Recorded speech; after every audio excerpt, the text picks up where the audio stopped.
माँ, अब तो मैंने स्नान भी कर लिया है और मैं तो पुनः स्वच्छ हूँ। बहुत भूख लगी है। अब तो भोजन कर सकता हूँ ना? अवश्य पुत्र।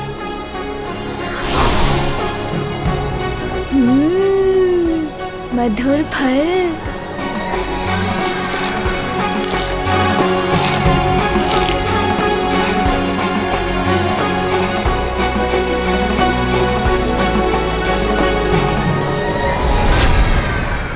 पुत्र, धीरे धीरे संभल संभल के भोजन ग्रहण करो।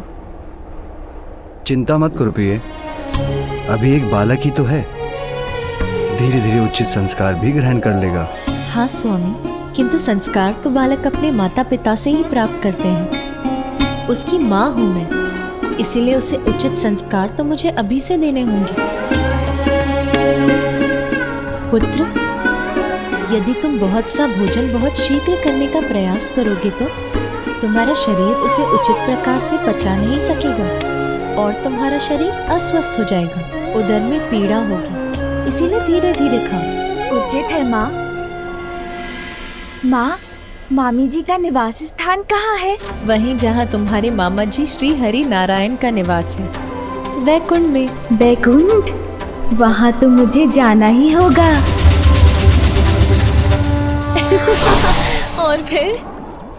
और फिर क्या प्रिय? और फिर पार्वती पुत्र ने सब पर जल की बौछार कर दी। सभी भीगे हुए थे। जया और विजया को तो अनेकों बार भिगोया उसने। अच्छी! कितनी बार उन्हें जाकर सूखे वस्त्र धारण करने पड़े। और ज्ञात है स्वामी, दिवस पर क्या क्रीड़ा कर रहा था वो, जिसके पश्चात देवी पार्वती ने उसे कैलाश स्नान करने भेज दिया। महादेव के मस्तक से चंद्र ही उठा कर ले गया था वो।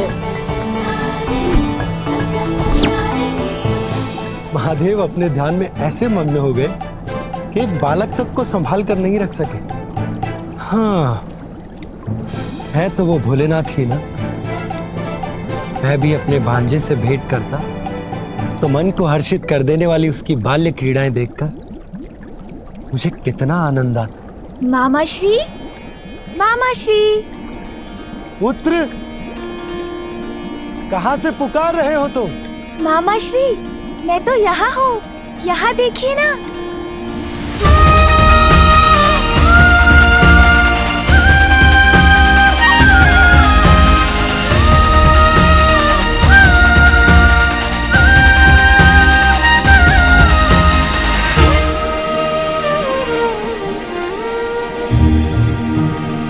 ये वस्त्र और आभूषण मामी जी मेरे लिए लाई थी आज।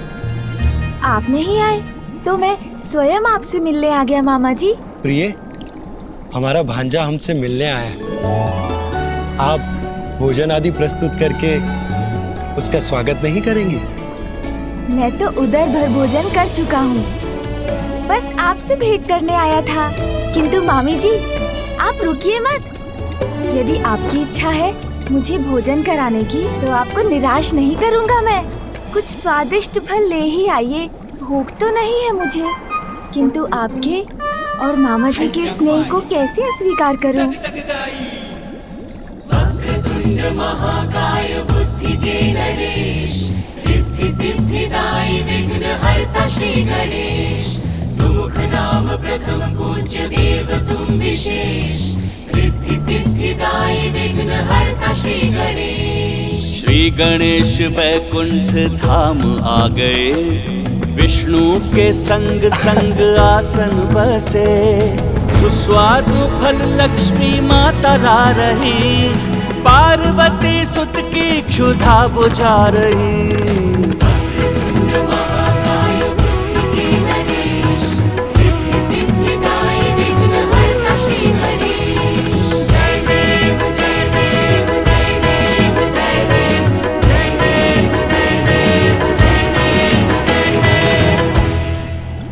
मामी जी, आपके समीप इतनी स्वर्ण मुद्राएं क्यों है? वो इसलिए पुत्र कि जो भी भक्त अपने भक्ति भाव से मुझे प्रसन्न करते हैं, मैं उन्हें सभी सुख, साधन और समृद्धि प्रदान कर सुख संपन्न बनाती हूँ। हाँ पुत्र, अपने भक्तों को धन धान्य से परिपूर्ण करती है तुम्हारी मामी।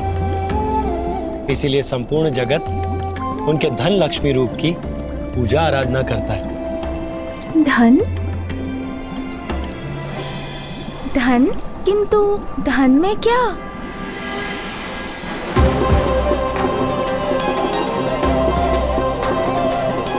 पुत्र, ये प्रथम अवसर है कि तुम हमारे अर्थात अपने मामा मामी के निवास स्थान पर आए हो, इसलिए उपहार स्वरूप तुम्हें जो भी आभूषण पसंद हो ले लो।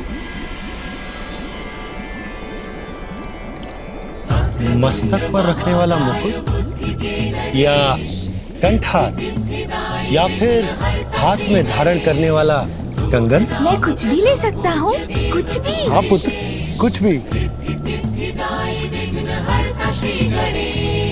निर्विवाद बुद्धि चातुर्य के नरेश, आज प्रमाणित भी किए पुत्र महेश।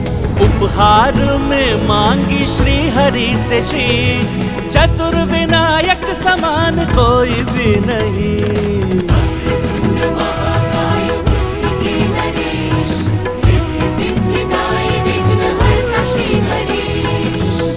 तो मैं मामी जी को ही साथ ले जाता हूँ, क्योंकि धन धान्य और संपन्नता की स्रोत तो वही है। चलिए ना मामी जी मेरे साथ। अरे अरे पुत्र, अगर मैं तुम्हारे साथ चली गई तो तुम्हारे मामा जी का ध्यान कौन रखेगा? ये भी सत्य है। उनके लिए तो आपको यहीं रहना होगा।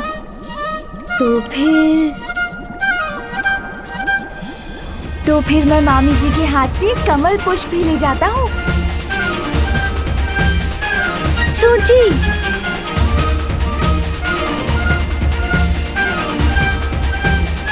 हाँ, अब ठीक है।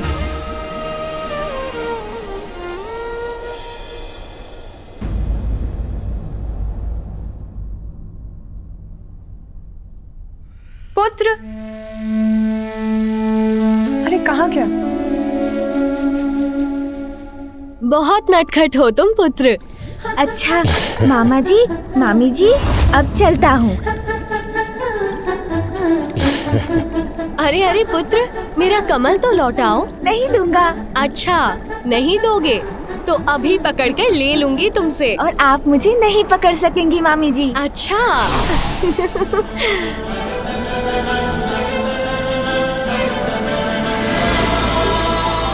मामी जी, मैं यहाँ हूँ।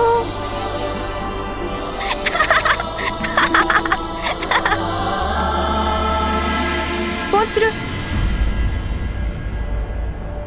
पुत्र, अरे कहाँ चला गया? पुत्र, कहाँ हो तुम?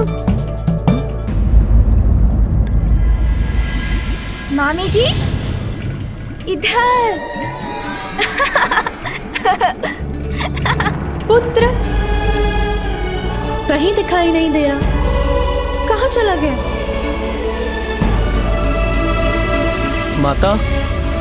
माता कोई चिंता की बात है क्या? नंदी, मैं रसोई गृह में थी और कुछ समय से ना तो मैंने अपने पुत्र को देखा है ना उसके स्वर को सुना है। यहाँ आकर उसे ढूंढा, किंतु यहाँ तो उसका कोई चिन्ह भी नहीं है। माता आप तनिक भी चिंता न करें, वो यहीं कहीं होंगे, मैं उन्हें देखता हूँ।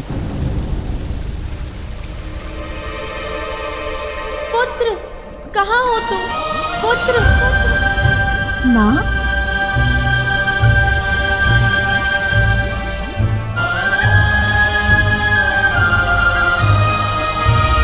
ये लीजिए मामी जी।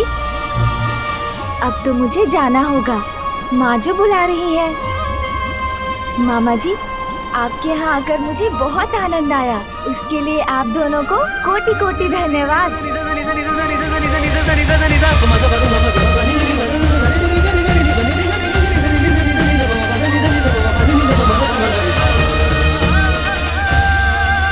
मेरा पुत्र ना जाने कहाँ होगा, अभी तक लौटा क्यों नहीं? पार्वती का पुत्र तो बहुत नटखट है स्वामी, थका दिया मुझे। बालक तो नटखट ही होते हैं प्रिय, किंतु हमें उन्हें बहलाना आना चाहिए।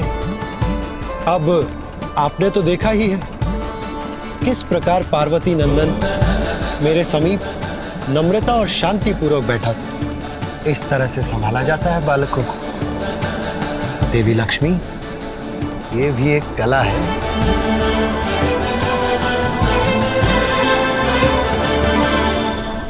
तो आप किंतु आपको दुखी होने की कोई आवश्यकता नहीं। बालकों को संभालना अत्यंत ही कठिन कार्य है। सब नहीं संभाल पाते उन्हें। अब महादेव को ही देख लीजिए, वो बालक उनके शीश से चंद्र ले गए, और महादेव वो तो इतने भोले कि उन्हें ये बात ज्ञात तक नहीं है। हाँ हाँ प्रिय, मैं जानता हूँ आपने उस बालक को बहलाने के अनेक प्रयास किए, भांति भांति प्रकार के उपहार प्रस्तुत किए, परंतु वो तो आपका कमल ही लेकर जा रहा था, और उसने आपसे इतनी भागदौड़ जो करवा ली। स्वामी, आप तो बालकों का ध्यान रखने में उतने ही कुशल हैं जितना असुरों का नाश करने में।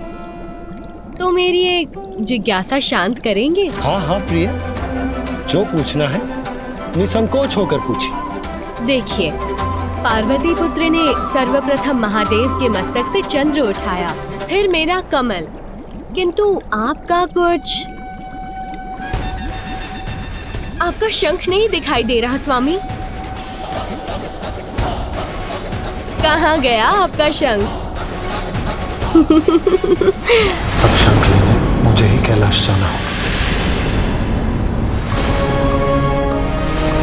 मिथ्या हो जाएगा आपका कथन, झुठला देगा आपके वचन को।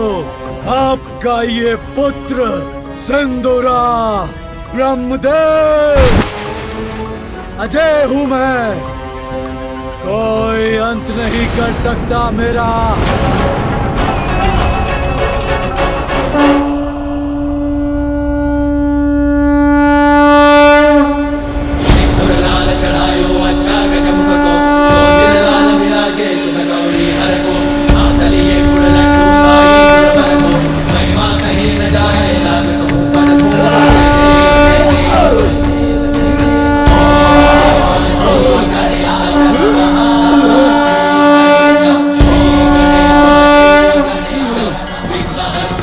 कैसी असहनीय ध्वनि है ये तो नारायण के शंख की ध्वनि है, किंतु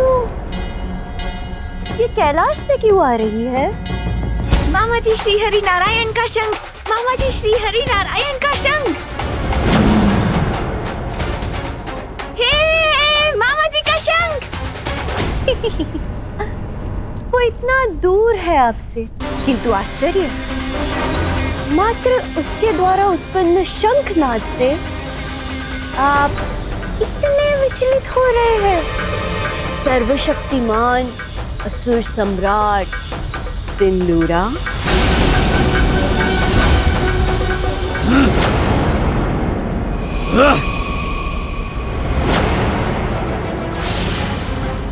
आवाहन करो किसी भयंकर, भयावह, अति शक्तिशाली मायावी असुर को प्रस्तुत करो मेरे समक्ष, जो गुप्त रूप से भेदिए के समान कैलाश जाके निचोड़ ले प्राण उस दुष्ट बालक के। जैसी आपकी आज्ञा असुर सम्राट सिंदूरा। इस कार्य के लिए सर्वथा उपयुक्त महामायावी एक असुर है मेरी दृष्टि में। उसी को यथाशीघ्र आपके समक्ष प्रस्तुत करूंगी मैं।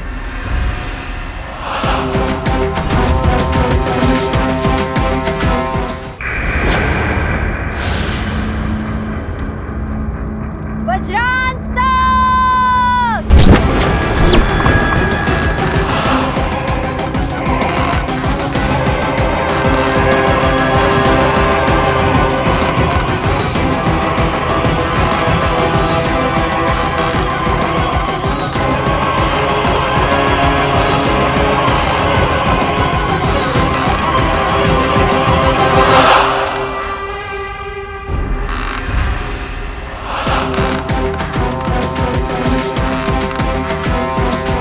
जिसकी परछाई ही इतनी विकराल है, प्रत्यक्ष में तो वो और भी भयानक होगा।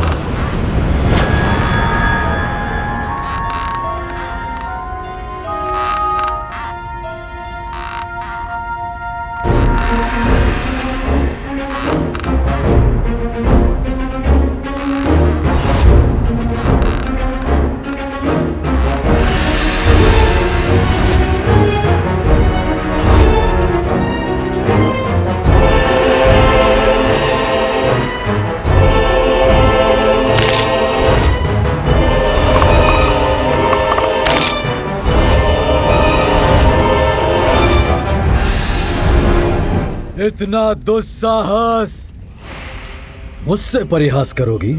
ये वध करेगा उस बालक का?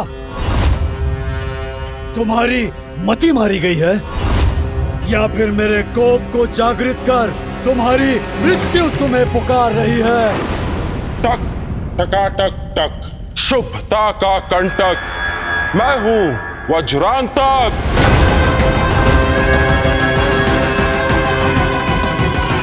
उसके लघु आकार को देखकर भ्रमित न होइए असुर सम्राट।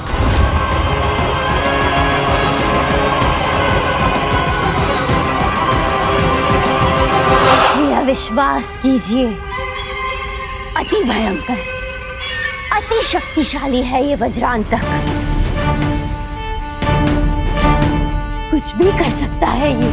टक टकाटक टक, असुर सम्राट सरल नहीं होता बालक को वश में करना।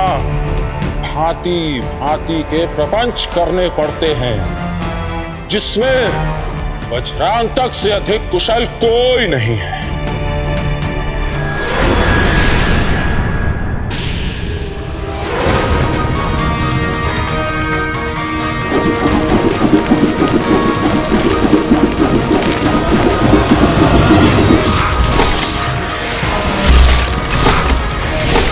अरे कहाँ गया ये विचित्र मायावी असुर? इतनी तीव्र गति से चलायमान है कि इसे देख पाना भी कठिन है।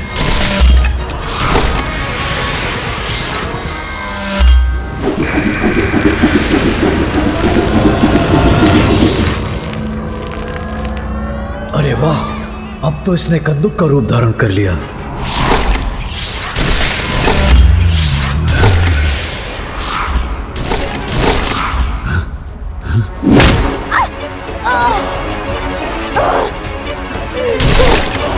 दुष्ट, ये क्या किया तूने? मुझे याद कर दिया। दुष्ट है, मायावी है, क्रूर है, अर्थात श्रेष्ठ असुर होने के सभी गुण हैं इसमें।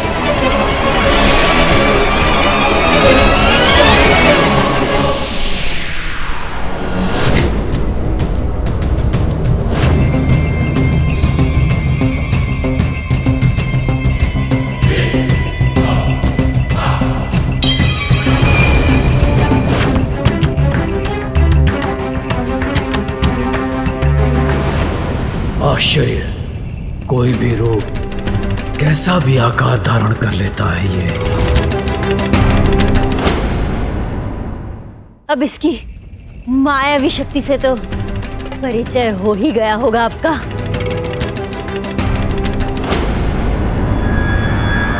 किंतु अब ये क्या करने जा रहा है? क्या करेगा? छोड़ दे मुझे, दुष्ट! तूने मुझे पकड़ लिया, छोड़ दे मुझे! नहीं, नहीं, नहीं!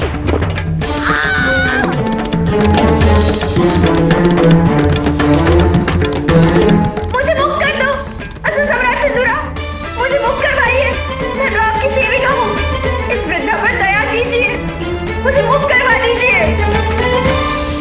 टक टकाटक टक, शुभता का कंटक, मैं हूं वज्रांतक। कोई भी आकार, कैसा भी रूप ले सकता हूं। छल करूंगा मैं बालक को आकर्षित करने के लिए, उसकी पीड़ा का पात्र बनूंगा और मेरे नियंत्रण में आते ही बल से मसल कर रख दूंगा उसे।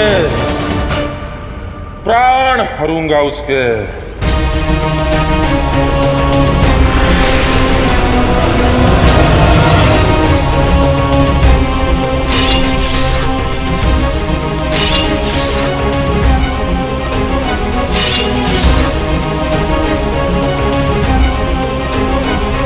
मुझे बाहर निकालो मुझे। सर्वप्रथम उस वृद्ध मायाविनी को तो बाहर निकालो।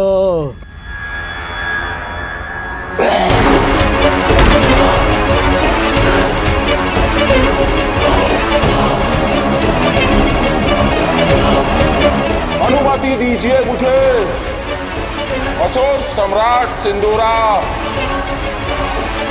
निराश नहीं करूंगा आपको। मैं अनुमति देता हूँ तुम्हें मसल कर रख देना उस बालक को।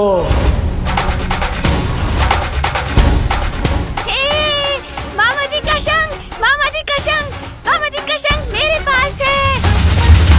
मामा जी का शंख मेरे पास है। मेरे शंख की ध्वनि कैलाश से। अरे हाँ, ये तो आपके ही शंख की ध्वनि है स्वामी। तो क्या पार्वती नंदन आपका शंख ले गया?